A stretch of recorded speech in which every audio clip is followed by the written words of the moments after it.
question has to do with the subject of silence. Nobody likes that when you're in search. When you have reached out to a recruiter, you wonder why they're not getting back to you. When you've done what you thought was a great job at the interview and there's radio silence, well, that doesn't feel so great either. How does an executive cope with that? And more than cope, is there an effective way to break the silence that keeps you top of mind without pissing anybody off? I don't know how else to say that. So, Connie, let's start with you. How do we do that? It starts before the silence begins, I think. And that is when you're in interview, when you're in search mode, it's a process.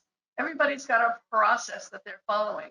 So at the end of every interaction, whether it's with the recruiter or somebody in the company, as a candidate, I'd say you got to close on something and be clear, what are the next steps?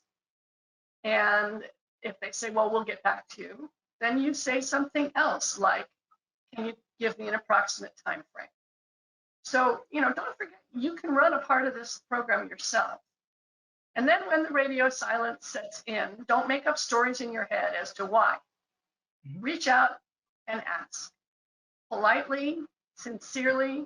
I don't want to be a nag, but I'd just like to know what's going on. Right. Again, be human and don't get paralyzed. Great advice. Harriette, anything to add to that? I would just add that, as Connie said, honestly, if I were training interviewers and looking at a selection system, there is someone that's assigned to give that information about next steps. But if no one gives you that, you do need to ask. And if they can't be specific, then say something to the effect of, well, can you give me just a time frame, sort of within the next several weeks or whatever. You don't know what's going on, to Connie's point, on their side and why the delay. It could be that people aren't available to do the interviewing. It could be that the interviewers have not gotten together to integrate their data, if you will, of what they have found about the candidates and make a decision.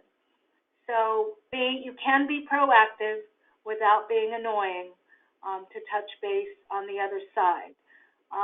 Although it does piss you off, I agree with Tony, because it is annoying.